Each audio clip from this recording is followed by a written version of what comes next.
തിരുവനന്തപുരം പാപ്പനംകോട് സ്വകാര്യ സ്ഥാപനത്തിൽ തീപിടുത്തത്തിൽ യുവതി മരിച്ച സംഭവം കൊലപാതകമെന്ന് സ്ഥിരീകരിച്ച് പോലീസ്.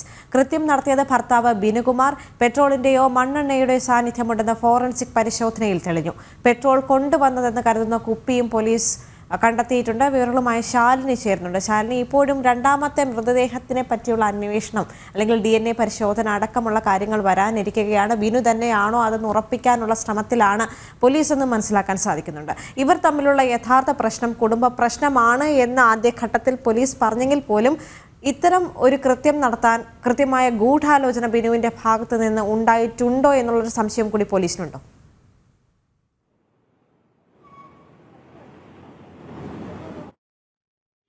ദേവിക, അത് തന്നെയാണ് ഏറ്റവും ശ്രദ്ധേയമായിട്ടുള്ള കാര്യം. ആദ്യഘട്ടങ്ങളിൽ ഒരു അപകടത്തെ തുടർന്നുണ്ടായ മരണം എന്നുള്ള സ്ഥിരീകരണമായിരുന്നുവെങ്കിലും ഇപ്പോൾ അത് കൊലപാതകത്തിലേക്ക്, കൃത്യമായ പ്ലാനിങ്ങോട് കൂടിയ ഒരു കൊലപാതകത്തിലേക്കാണ് കാര്യങ്ങൾ എത്തുന്നത്. പോലീസ് അത്തരത്തിലൊരു നിഗമനത്തിലേക്ക് ഇന്നലെ രാത്രി വൈകിയാണ് എത്തുന്നത്. ഇതിന്റെ അടിസ്ഥാനത്തിൽ കൂടിയാണ് രണ്ടാമത്തെ മൃതദേഹം ആരുടേതാണ് എന്നുള്ളൊരു സ്ഥിരീകരണം, അല്ലെങ്കിൽ ആ സ്ഥിരീകരണത്തിലേക്ക് എത്താനുള്ള DNA പരിശോധനയിലേക്ക് എത്തുന്നത് എന്നുള്ളതാണ് നമ്മൾ മനസ്സിലാക്കുന്നത്. ഇന്ന് തന്നെ DNA നടത്തി പരിശോധനാ ഫലം പുറത്തുവിടാനാണ് മെഡിക്കൽ കോളേജ് ആശുപത്രി അധികൃതരും ഒപ്പം തന്നെ പോലീസും ഒരുങ്ങുന്നത്. അതിനുശേഷമായിരിക്കും ഒരു കൃത്യമായ വ്യക്തതയിലേക്ക് കാര്യങ്ങൾ പോവുക.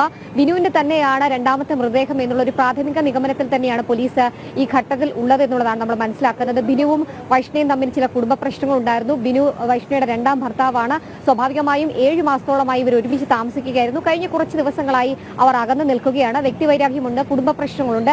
ഇതേ തുടർന്നുണ്ടായ ഒരു അറ്റാക്കാണ് ഇത് എന്നുള്ളതാണ് പോലീസ് ഇപ്പോൾ നിഗമനത്തിലേക്ക് എത്തിയിരിക്കുന്നത്. മറ്റേതെങ്കിലും കാര്യങ്ങൾ ഇതുമായി ബന്ധപ്പെട്ടുണ്ടോ എന്നതടക്കമുള്ള കാര്യങ്ങൾ കൂടുതൽ അന്വേഷണത്തിന്റെ അടിസ്ഥാനത്തിൽ മാത്രമായിരിക്കും പുറത്തേക്ക് വരിക. നിലവിൽ ഇപ്പോൾ സാഹചര്യ തെളിവുകളുടെ അടിസ്ഥാനത്തിലാണ് ഇതൊരു കൊലപാതകമാണ് എന്നുള്ള സ്ഥിരീകരണത്തിലേക്ക് പോലീസ് എത്തിയിട്ടുള്ളത് എന്നുള്ളതാണ് നമ്മൾ മനസ്സിലാക്കുന്നത്.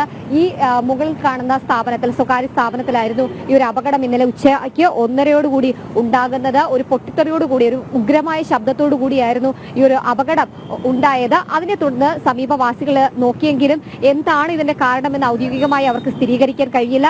രക്ഷാപ്രവർത്തനം ഉൾപ്പെടെ നടത്താനും അവർക്ക് സാധിച്ചിരുന്നില്ല. ഫയർഫോഴ്സ് എത്തി തീ അണച്ചതിന് ശേഷമാണ് 2 മൃതദേഹങ്ങൾ ഇതിനുള്ളിൽ കിടന്ന് കിട്ടുന്നത്. ഒന്ന് വൈഷ്ണയുടേതാണ് എന്നുള്ള നിഗമനം അപ്പോൾ തന്നെ ഉണ്ടായി. പക്ഷേ രണ്ടാമത്തെ മൃതദേഹം ആരുടേതെന്നുള്ളൊരു ചോദ്യമായിരുന്നു ആദ്യഘട്ടങ്ങളിൽ ഉയർന്നത്. പിന്നീടാണ് വൈഷ്ണയുടെ രണ്ടാം ഭർത്താവാണ് എന്നുള്ള സ്ഥിരീകരണത്തിലേക്ക് എത്തിയിട്ടുള്ളത്. CCTV അടക്കമുള്ളവ എവിടെ ഇല്ല എന്നുള്ളതാണ് ഏറ്റവും ശ്രദ്ധേയമായിട്ടുള്ള കാര്യം. സമീപത്തുണ്ടായിരുന്ന മറ്റ് CCTV കേന്ദ്രീകരിച്ച് പോലീസ് അന്വേഷണം നടത്തുന്നുണ്ട്. വൈഷ്ണയെ കുത്തിയതിനു ശേഷം സ്വയം മണ്ണെണ്ണ ഒഴിച്ച് തീ കൊളുത്തി എന്നുള്ളതാണ് നമുക്കിപ്പോൾ പ്രാഥമികമായി അറിയാൻ സാധിക്കുന്നത്.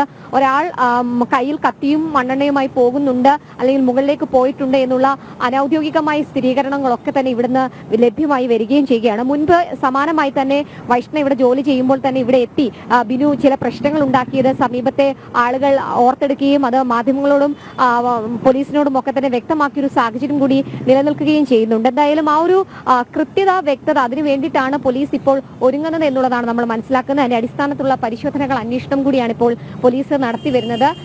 കൃത്യമായി ബിനുവിന്റെ ഫോൺ അടക്കം അന്വേഷിച്ചുകൊണ്ട്, അല്ലെങ്കിൽ ബിനുവിനെ ഫോണിൽ ബന്ധപ്പെടാൻ ആദ്യഘട്ടങ്ങളിൽ ശ്രമിച്ചിരുന്നു. ആ ഫോൺ സ്വിച്ച് ഓഫ് ആയിരുന്നു. ഇതിന്റെ അടിസ്ഥാനത്തിൽ കൂടിയാണ് അവരുടെ വീട്ടിൽ കേന്ദ്രീകരിച്ച് അന്വേഷണം നടത്തിയത്. വീട്ടിൽ നിന്നാണ് വൃദ്ധയായ അമ്മ പറഞ്ഞിരിക്കുന്നത് മകൻ രാവിലെ 11 മണിയോടുകൂടി വീട്ടിൽ നിന്ന് പുറത്തേക്ക് പോയി തിരികെ വന്നിട്ടില്ല എന്നുള്ളത്. അവിടെയാണ് മണ്ണെണ്ണ വാങ്ങി ഇവിടെ എത്തി ഇത്തരത്തിലൊരു കൃത്യം നിർവഹിച്ചത് ബിനു ആണ് എന്നുള്ളൊരു സ്ഥിരീകരണത്തിലേക്ക് പോലീസ് ഈ ഘട്ടത്തിൽ എത്തുകയും ചെയ്തിട്ടുള്ളത്. ഔദ്യോഗികമായിട്ടുള്ള സ്ഥിരീകരണം ബിനുവിന്റെ മൃതദേഹം തന്നെയാണോ മെഡിക്കൽ കോളേജ് ആശുപത്രി മോർച്ചറിയിൽ ഉള്ളത് എന്നുള്ളത് DNA പരിശോധനാ ഫലം വന്നാൽ മാത്രമേ അറിയുകയുള്ളൂ. മറ്റ് കൂടുതൽ അന്വേഷണങ്ങൾ ഉൾപ്പെടെ പോലീസ് നടത്തി വരികയാണ്. സംസ്കാരം ഉൾപ്പെടെയുള്ള ചടങ്ങുകൾ അതിനുശേഷമായിരിക്കും നടക്കുക. ദേവിക, ശാലിനിയോടൊപ്പം തന്നെ ബിനുവിന്റെയും വൈഷ്ണയുടെയും ബന്ധുക്കൾ ഏതെങ്കിലും തരത്തിൽ പ്രതികരണങ്ങളുമായി രംഗത്ത് എത്തിയിട്ടുണ്ടോ? അതുമായി ബന്ധപ്പെട്ട എന്തെങ്കിലും വിവരങ്ങൾ അറിയാൻ സാധിക്കുന്നുണ്ടോ?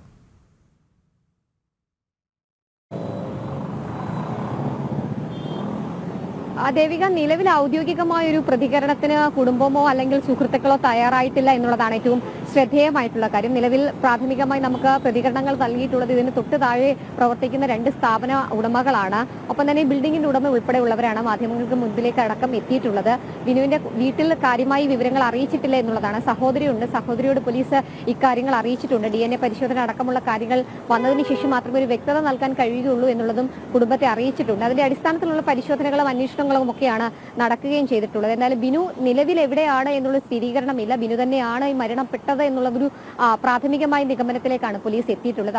ഔദ്യോഗികമായി സ്ഥിരീകരിക്കാൻ ഒരുങ്ങുകയാണ് എന്നുള്ളതാണ് ഈ DNA പരിശോധന കൊണ്ട് ഉദ്ദേശിക്കുന്നത്. ഒപ്പം തന്നെ മറ്റ് അന്വേഷണങ്ങൾ ഏതെങ്കിലും തരത്തിൽ മുൻപും ഇത്തരത്തിൽ സമാനമായ സംഭവങ്ങൾ ഉണ്ടായിട്ടുണ്ടോ, അല്ലെങ്കിൽ ബിനു തന്നെയാണോ, അല്ലെങ്കിൽ ബിനുവിന് പിന്നെ വേറെ ആരെങ്കിലും ഉണ്ടോ എന്നതടക്കമുള്ള കാര്യങ്ങൾ ഒരു വ്യക്തത വരുത്താൻ പോലീസിന്റെ അന്വേഷണം തുടരുകയാണ്. എന്തായാലും നാടിനെ നടുക്കിയ തലസ്ഥാനത്തെ ഇന്നലെ ഉച്ചയോടുകൂടി നടുക്കിയ ഒരു സംഭവത്തിന്റെ ചുരുളഴിയാൻ അല്ലെങ്കിൽ കൃത്യമായത് എന്താണ് അതിൽ സംഭവിച്ചത് എന്ന് കണ്ടെത്താനുള്ള അന്വേഷണത്തിന് തിരക്കിലുമാണ് പോലീസ് ഉള്ളത്. ദേവിക.